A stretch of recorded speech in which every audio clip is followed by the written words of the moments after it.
This is Moed Katan Daf Vav, Moed Katan 6a. We have been discussing in the Talmud, and if you have a dead body in a field and you're not sure if the field was plowed over, and then you'd be able to walk through the field without concern that you're going to be a canopy over the dead body and thereby ritually impure. So if you're not sure, we had said on the previous page that you have to ask a zaken or a Talmud. You have to ask a scholar or a scholar, basically. So Rabbi Huda says, in this context, Rabbi Huda says, Achi Yesham Zaken o Talmud. You have to ask a scholar. They'll know. Nobody else is going to be aware where the dead bodies are buried. But the Torah scholar is going to be aware of it. Torah scholar knows what's going on in the city. People come to the Torah scholar with questions, and the true Torah scholar is involved in the details of the city. He's involved in understanding it. So, Amar Abai, Shema Mina, Tzur Me Rabbana, Dika B'Masa. We see from here an important point. If there's a Torah scholar in the city, Koli D'Masa Ale Ramya. All the matters of the city come through him. He knows what's going on in the city. So therefore, everything's dependent upon him. You want to know if you can be buried in a grave, in this field. He knows what's going on. That's a Torah scholar's responsibility to be aware of what's going on in the city. Amar Rav Yehuda. So now, since we're talking about locating graves in areas, make sure that we locate them properly and we don't do something inappropriately. Says Rav Yehuda, Matza Even Mitzuyenes. If you find a stone in a field that was marked, they used to mark their stones in a specific way to let us know whether or not there was dead bodies buried there. And a stone, some of the commentaries say it's a stone. How can you have a body buried right underneath a stone? That would be a really large stone. So they say, Rahman al-San, they're talking about a young child would be buried there, or maybe, a baby. So it says, Rabbi Yehuda, Matzah Even Mitzuyenes, you find a marked stone, Taftat Tamei. Underneath the stone, we're going to say it's ritually impure because that's where the body is buried. Shtayim, if you find two stones, let's say two stones at a distance from each other in the same field, if there's some plaster, they used to mark it with the sid, with this like limestone. So if there be some limestone on the ground between them, we're going to say beinei and tamei. That in between them is also tamei. But if there's no lime on the ground between them, then we're going to say beinei and tahor. Then we're going to say in between them is tahor, because we're saying only under those stones is tamei, but between them is not ritually impure, and between them is going to be pure. There's no dead body. Even though nobody plowed over that ground in between. So even though nobody plowed underneath it, we're going to say since there's no lime there, then they're going to be tahor. There's no dead body buried underneath it. Mar says, is that really the case? What did we just establish? We just established that if there was a stone underneath the stone is tamei. If there are two stones, underneath both stones is tamei, but if there's lime in between on the ground, then we're going to say in between them is also tamei. But if there's no lime, even if it was not plowed over, we're going to say it's tahor. It's an indication there's no dead body buried underneath it because there's no lime there. The Gemara says, but what about the fact that we have another source that says seemingly the opposite? Vatanya, Motza Even Achas Mitzuyenes. Let's see if I find one stone with a sign on it, with the lime on it, then underneath it is tamei. Shtayim, if you find two stones, imish chorish b'nein tahor, two stones, if they are plowed in between the two stones, then that plowing is tahor, v'imlav b'nein tamei. Otherwise, it's tamei. Well, according to this source, if it's plowed, the area between the two stones, it's tahor. But if it's not plowed, it's tamei. So we see from here a contradiction between the two sources. The first source says that if the ground between the two stones is not plowed, it's still tahor because there's no markings. The second source says, no, it's tamei. So how do we deal with this seeming contradiction between the two sources? So it says, Papa, what's the scenario we're referring to here? Kisha sid shafuch al rashehen umerudel ekano ekan. We're talking about a situation where the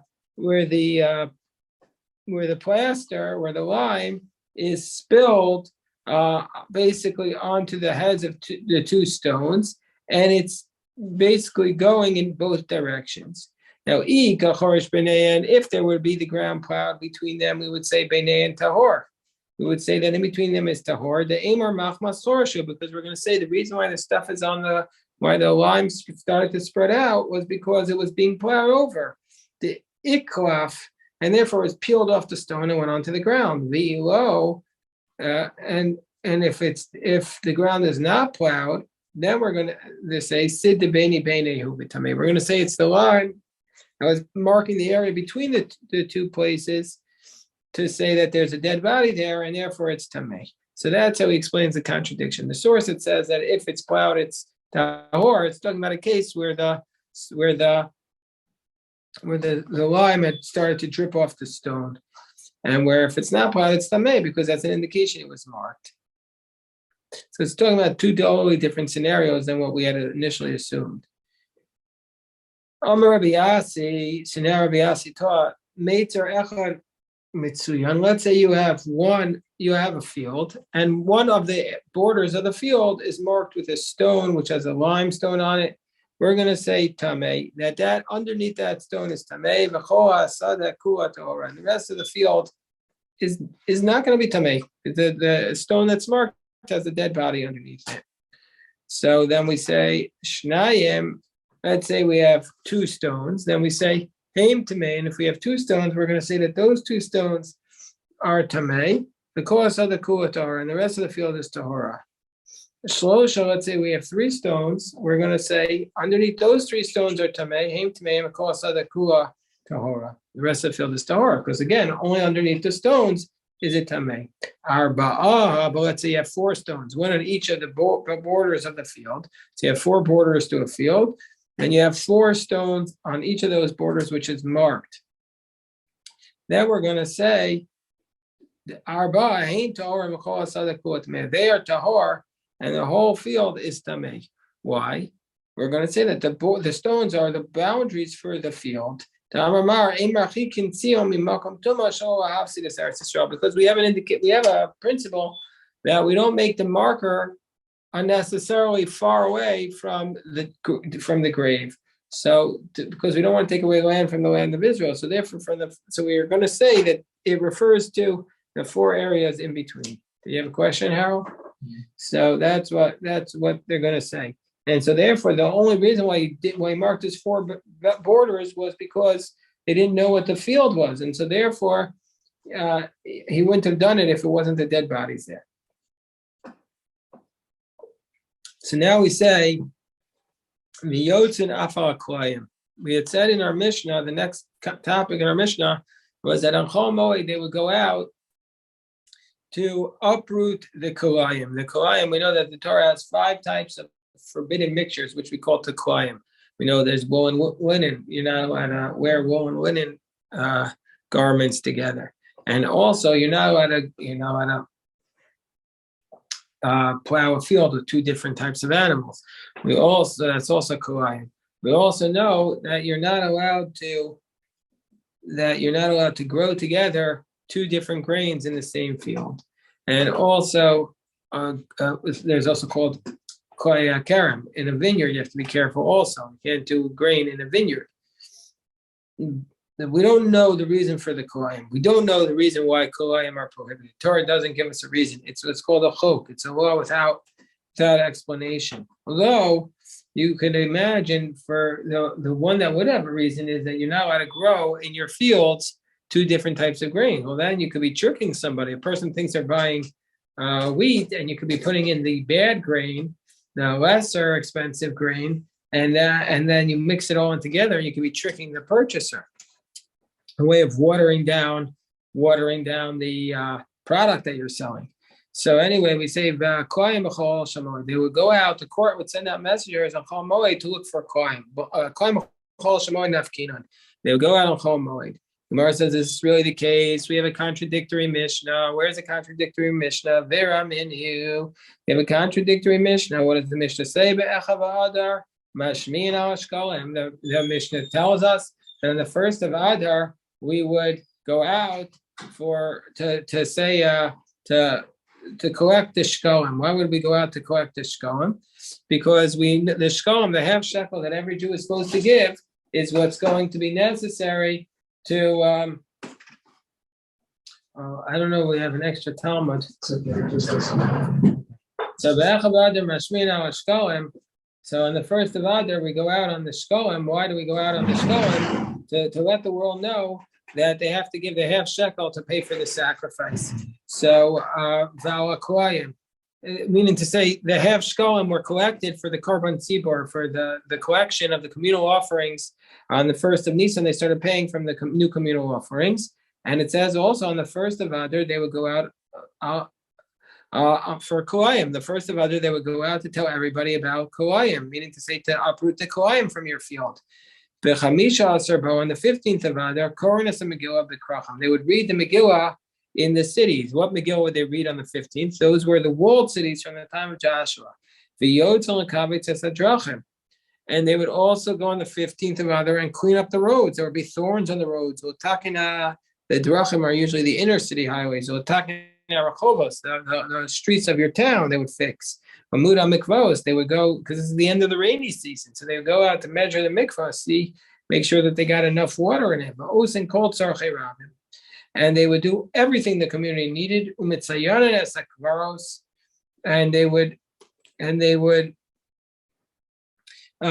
they would mark the graves. So on the first of Adar, they let everybody know about the kolayim, and now on the 15th of Adar, the court would send out people to make sure that they were behaving and that they didn't have kolayim growing in their field, because there's a prohibition to even keep around kolayim. It's not that you're just not allowed to plant kolayim; you're not allowed to keep it around. So therefore, anyway, we see from here that the kolayim, they went out not on Chol Moed Pesach, but on the 15th of Adar. This is a dispute from our Mishnah. So there's a dispute between our Mishnah and the Mishnah and Shkolim. So it explains the Gemara, Rebbe Lezer, Rebbe Yosef, Chanina, Chad Amar. There's two answers. One was given by Rebbe Lezer, one was given by Rebbe Yosef, Chanina. Chad Amar kam be'bachir, kam be'afil. So one says that no, one is with a reference to the all the new crops, and one is to the late crops. Meaning, say some crops you have to go out on the 15th of Adar. Other crops you have to go out on the Chol Moed Pesach. So the later one you go out on Chol Moed Pesach. The earlier ones you go out on the 15th of Adar. Chad Amar kam be'zraim, kam be'yerakos. One says no. One is by the grains. The grains were harvested earlier, so you need to go out by 15th of Adar to make sure there's no kolayim grains growing. And one is by vegetables. Vegetables are harvested later, so you went out later to make sure there are no kolayim growing. Amar Rabbi Asi, Amar Rabbi Yochanan, this is, when do we say you go out on Chol Moed Pesach or the 15th of Adar? Yeah, you can't plant. Doesn't say the Torah anything about vegetable. Well, first of all, you have koya kerem. You have the Carrot is not a vegetable. No, but the yerakos doesn't just mean a vegetable, but yeah, it would apply here too. Yes, it would apply. It would apply in this case. Yeah. So yeah.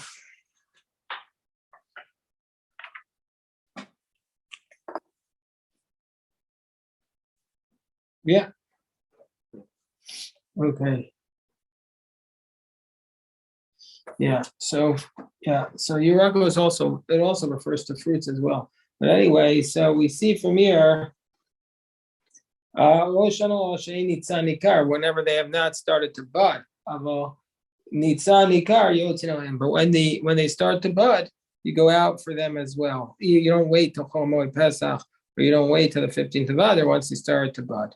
So the Gemara says, well, why specifically do you go out on Chol Moed? Why specifically on Chol Moed, on the Yantif, on the intermediary days of Yantif, do you go out to check for the kolayim? What's the reason for that? Gemara gives a strange answer. So he says, why? The Gemara explains,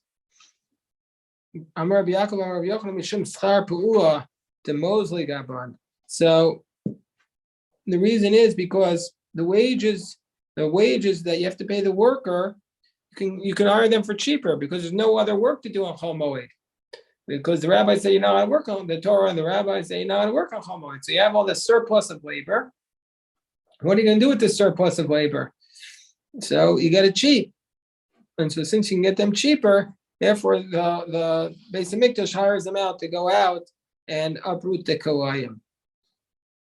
So Amar Azvid Vitimar Amasharshi Shma Mina says, okay, since we're talking about economics, you can learn another principle. When you pay these workers to go out, guess who pays them? The person who's being done, he's not the one who pays them. Because if that's the case, we wouldn't care to do it at the cheapest time for us. But he's the one paying. Make him pay the bill. No, the workers are paid by the court, and therefore the court wants to limit its own expenses.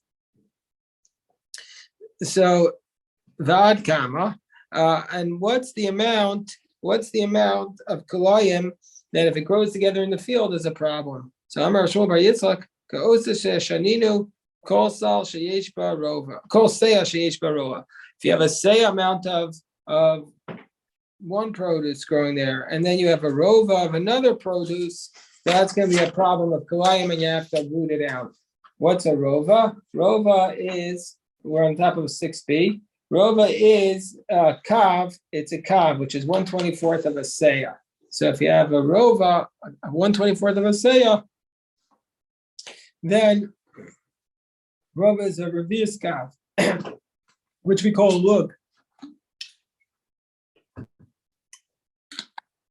Then you have to take it out. So Gemara says, wait 1 second. Are you saying if we have this kolayim growing in the field, you just uproot the kolayim, and that's sufficient? When we have either a Mishnah or a Brisa, so it does seem to be like a Mishnah in Shkolim. So it says, we have a Mishnah that says that you uproot the whole field, not that you declare onerous. You basically, the court says the field is onerous, not that you just uproot the kohen. You say you take the whole field away from him. Where it says, okay, so there was 2 stages in history. At one stage in history, you just uprooted the kolayim. Another stage, they confiscated the whole field from him. How so? The time you learned in the Brisa, at first they used to take the kolayim, uproot it from the ground, toss it on the ground in front of their animal. And the owners, rather than being upset, they were doubly happy. One, so they're saying, you're getting rid of the weeds. Most people don't want the other grains growing in. There's always going to be some grains growing in because they were left over from previous year's harvest, or the wind blew them there. So it's always, if you have enough of crops, you're always going to get some impurity. So this guy, court's coming along and weeding it out for you. That's great. And number 2, they're throwing it down right there. Your animals can eat it. Even better. So they said, you know what? Rip it up, rip up the kolayim. They said, but don't throw it in the field because then his animals will eat it. Throw it on the road. But the owners of the field were still very happy because they said, they said, oh, guess what? We're getting free weeders. You're weeding our field. So therefore, at that point, the skinu sheim mafkirin kos adakol. So the rabbi said, okay, you know what? You're going to lose your whole field if you do this. You're gonna lose your whole field, and that's pretty much a very strong disincentive not to engage in growing kolayim. So now we're up to the next Mishnah. Rabbi Elazar ben Yaakov says, kolayim always ever occurs naturally. Even if it occurs naturally, you have to uproot it because. Like even if you didn't plant it, it just the grains flew from the wind there. You still have to uproot it because there's a prohibition about keeping the kolayim in your domain. About keeping the kolayim in your domain. So now, Shemitah year. In a Shemitah year, would you have? I don't know. I have to check. Do you have to get rid of the kolayim from your field? But it's not your field in the Shemitah. Would they inspect? I don't know. We have to check. I don't know. So Rabbi Elazar ben Yaakov said, that's a good question. Rabbi Elazar ben Yaakov said, Moshlen esamayim me'ilan u'ilan. So we had said back in our Mishnah, that if you have, there are 2 types of fields. There's what's called a Beis HaShlachin, and the second type of field is called a Beis HaBaal. Beis HaShlachin is a field that's on a mountain that doesn't rely on rainwater, but relies on being irrigated. So therefore, if you're not going to water that field, then the field will get ruined. So you're allowed to, because it's a loss of money, you're allowed to water it on Chol Moed. The other type of field is a base aval, which is dependent upon rainwater. It doesn't depend upon human watering it. So therefore, since there's not going to be a loss of money, if you don't water it, you're not allowed to water on a Chol Moed. Comes along with Elazar and Yaakov. Elazar and Yaakov says, well, even if it's in a base habal, this rainwater field, if there are trees in it, the trees require more watering than a regular field, and so therefore you have to water the trees, and so therefore you're allowed to do it even on Chol Moed. Elazar and Yaakov says, that you're allowed to draw the water from one tree to another. But you can't water the whole field because that you're not allowed to do. It's too much work, and it's not a davar of it. It's not you're not going to lose the field if you don't water it. So Rebbe Elazar Yaakov allows you not only to water a base hashlachem, but also in a base habal from one tree to another. We know throughout Shas, Rebbe Elazar and Yaakov, he doesn't teach us a lot of laws, but when he does, it's called kav and naki. His teachings are pure and clean, and so and few pure and clean, but so we rely upon him usually for the halacha. So Zirayim shel sasul lefnei hamoed. And the second principle is, let's say you have seeds that were not watered before the yontif, grain that was not watered before the yontif, you're not allowed to water them on Chol Moed, because if you didn't water them before, presumably they're not going to be in trouble if you don't water them on yontif.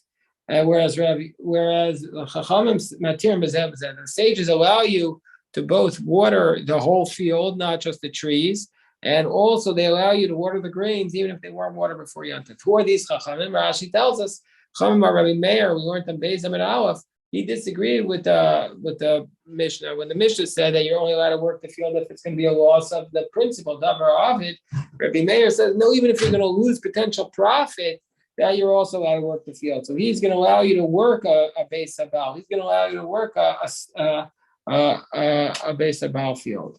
So therefore, he's going to allow in both of these cases to water the whole field and even to water grains that weren't watered from before Yontif, because he says they'll grow faster.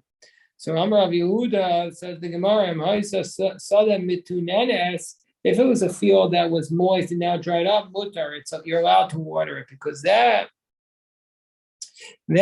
which Rebbe Elazar and Yaakov said it's prohibited is only where it had never been watered at all. But if it was watered and dried up, you're going to lose the principle if you don't water it.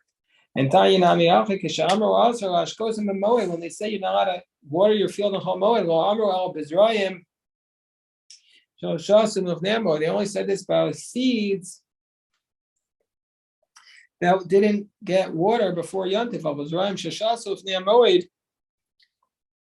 But seeds that were watered before the Yontif, you're allowed to water them on Chol Moed, because otherwise they'll get ruined.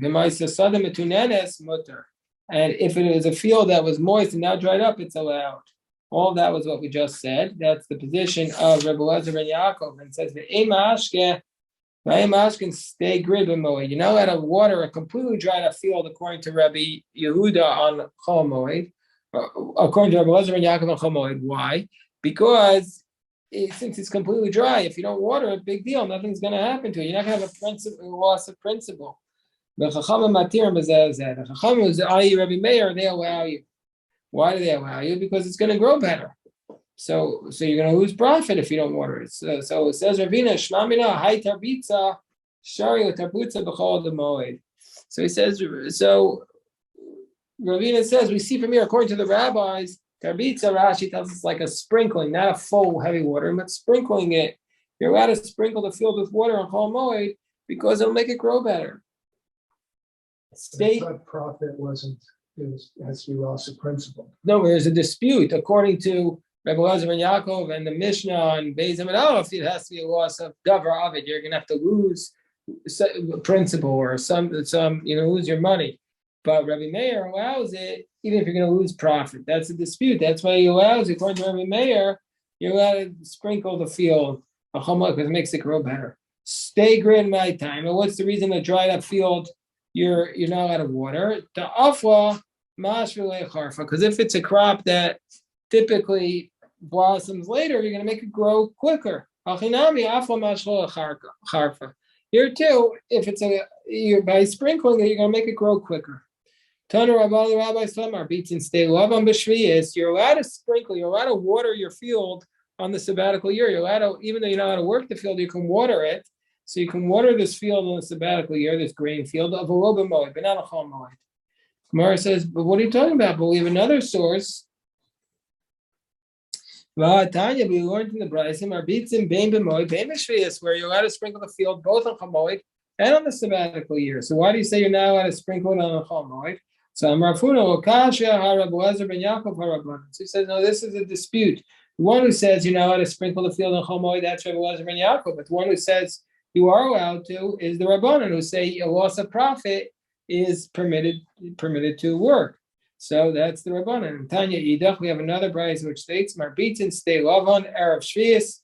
You're allowed to sprinkle the grain field on the eve of the sabbatical year, Kidei sheyetzilu yerakos b'shvius, so that the vegetables grow in the sabbatical year. And lo elash marbitin stay lavon b'shvius, Kidei sheyatzu yerakos and motzei shvius. You're also allowed to sprinkle them on the sabbatical year, so that they grow after the sabbatical year. Okay, so now we're up to the Mishnah on the bottom of 6b. Sadin esa ishus. You're allowed to capture an ishus. What is an ishus? The Gemara is going to take it up. Bes achbar, machbar we know is a mouse or this type of field mouse. You're allowed to capture in a steya ilan, because if you don't capture it on chol moed, if you don't capture it, then it's going to destroy the trees. When we stay alavan. And also from a grain field, you're allowed to capture a kedarko b'moed u'b'shvius. You're allowed to capture it in the normal manner, chol moed and the sabbatical year. Whereas the chachamim say mistei ayilon kedarko. The chachamim say from a grain field, from a orchard of trees, you could do it in the normal manner u'mistei alavan, and from the grain field shelo kedarko. Since the grain field, you're not going to have a loss of profit. They only allow you to do it in an unusual manner. And you can fix your fence in chol moed. Shmita, you could build a regular fence, so you don't have to worry about anything because there's no prohibition. Even though it looks like you're guarding your fruit, it's actually not prohibited. You know, the field is supposed to be ownerless. So why would you be making a field? But still, by the way, we also have to be careful. Just because the field is ownerless, we can't go into Israel this year and just start walking into people's fields. The reason is, even though technically speaking by Jewish law we're allowed, most people might not know all the halachos of Shemitah, and then they're going to say, "Oh, these Jews with their kippas on their heads, the Chil Hashem, they're stealing." So therefore, even though we're allowed to, we shouldn't. Okay, so my ishus. What is this ishus field? What is this? What is this ishus? What is this? Amar what? Amar Yehuda. Amar Yehuda. Birya she'en lo einayim. It's a creature that has no eyes. That itself is tricky because whenever I think of a creature that has no eyes, right away I think of the bat. But this, and even though Rashi in certain places in Tanakh does translate ishus as a bat, here it doesn't seem to be like it's a bat. Because bat are the ones that you bring into your field to get rid of your field mice. So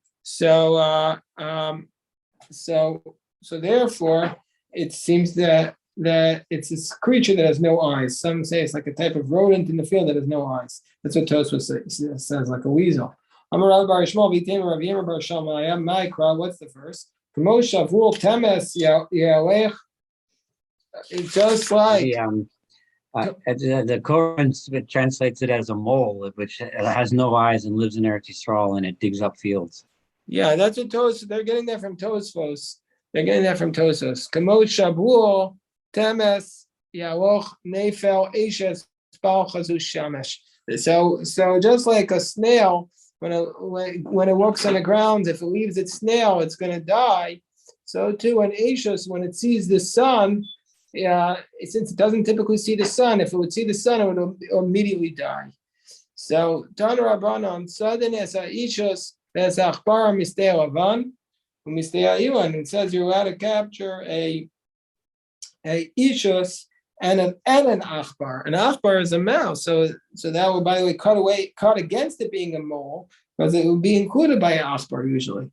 So anyway, you're allowed to trap the Ishus and the Achbarim from the grain field, from the tree field, Kedarko in the normal manner, because otherwise it's gonna be destructive. And you're also allowed to destroy these ant holes. How do you destroy an ant hole?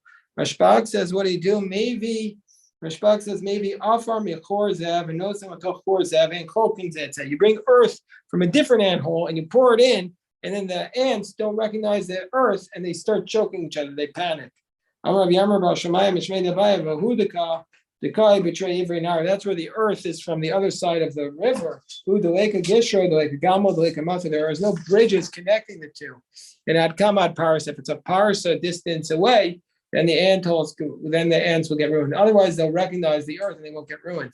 Mar elsewhere tells us that you can learn from an ant. What can you learn from an ant? Hard work, because the ants never stop working. That's what Shlomo Melech learned from the ant. So we see from here, Shkoyach, and we can learn from the ants to commit deeply to the Daf Yomi.